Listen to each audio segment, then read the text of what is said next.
मध्य प्रदेश के मेवाड़ी जिले में बसा एक छोटा सा शहर ओरछा किसी जमाने में न सिर्फ बुंदेलखंड की राजधानी हुआ करता था, बल्कि बुंदेला साम्राज्य का शान कहलाता था।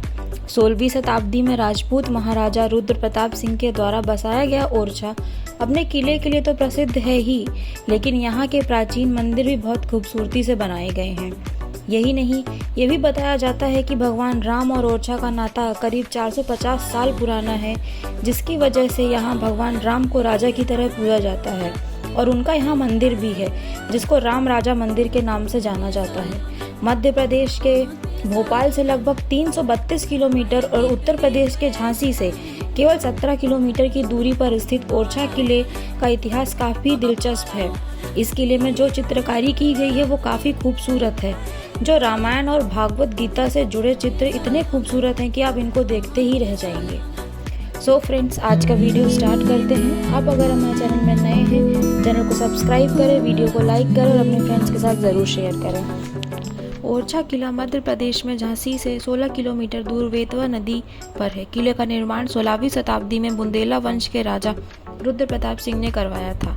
किले का मुख्य आकर्षण राजा महल है। इसके अलावा किले में शीश महल, फूल बाग, राय प्रवीण महल और जहांगीर महल है। बुंदेला राजपूतों और मुगल शासक जहांगीर की दोस्ती की निशानी ओरछा का मुख्य आकर्षण है। महल के प्रवेश द्वार पर 2 झुके हुए हाथी बने हुए हैं। 3 मंजिला यह महल जहांगीर के स्वागत में राजा वीर सिंह जूदेव बुंदेला ने बनवाया था। वास्तुकारी की दृष्टि से अपने जमाने का उत्कृष्ट उदाहरण है। ओरछा की स्थापना 1531 ईस्वी में हुई थी।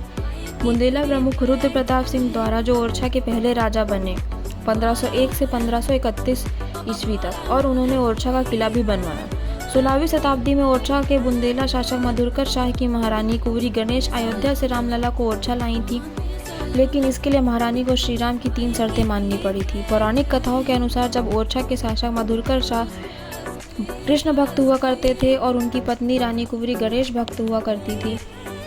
भगवान राम की जन्मभूमि अयोध्या और कर्मभूमि देश भर में अलग अलग स्थान रहे हैं, लेकिन उनकी सत्ता बुंदेलखंड के ओरछा से चलती है। आज सदियों बाद भी यहाँ श्री राम पूरे ठाठ के साथ विराजमान हैं और अपनी सत्ता का संचालन करते हैं। क्या आपको पता है कि भगवान राम अपनी 3 शर्तों पर ओरछा आए थे?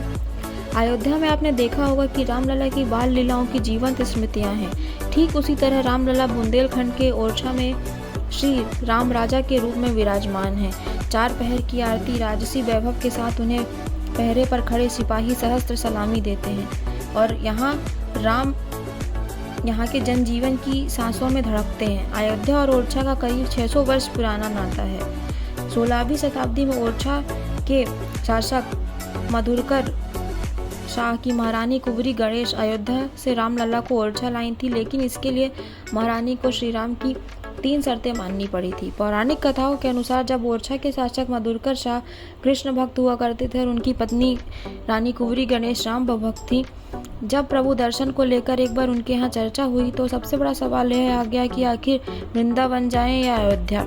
इसी बात पर मधुरकर शाह ने अपनी पत्नी से कह दिया कि राम सच में है तो उन्हें ओरछा लाकर दिखाओ। बस इसी बात पर रानी कुंवरी गणेश अयोध्या पहुंच गईं और किसी तरह भगवान राम को ओरछा ले आई। महारानी कुंवरी अयोध्या जाकर प्रभु राम के दर्शन के लिए तप करने लगी, लेकिन जब काफ़ी समय बाद उन्हें भगवान ने दर्शन नहीं दिए तो वो दुखी मन से सरयू में कूदने का फैसला कर लिया।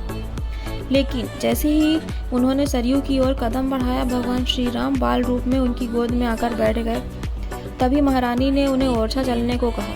राम भी उनकी बात मान गए, लेकिन उन्होंने अपनी 3 शर्तें रख दी।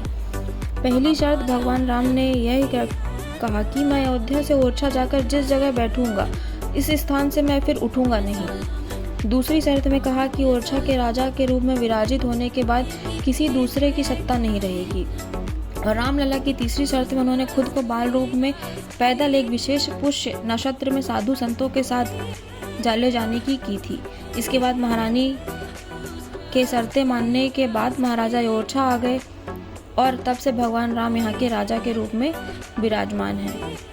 मंदिर के पुजारी ने बताया कि मंदिर की प्राचीन परंपरा के अनुसार भगवान राजा राम सरकार का दरबार सुबह 8 से 12:30 बजे तक एवं शाम को 8 बजे से 10:30 बजे तक खुलता है। सो फ्रेंड्स, आज की वीडियो में इतना ही। जल्द मिलेंगे न्यू वीडियो के साथ।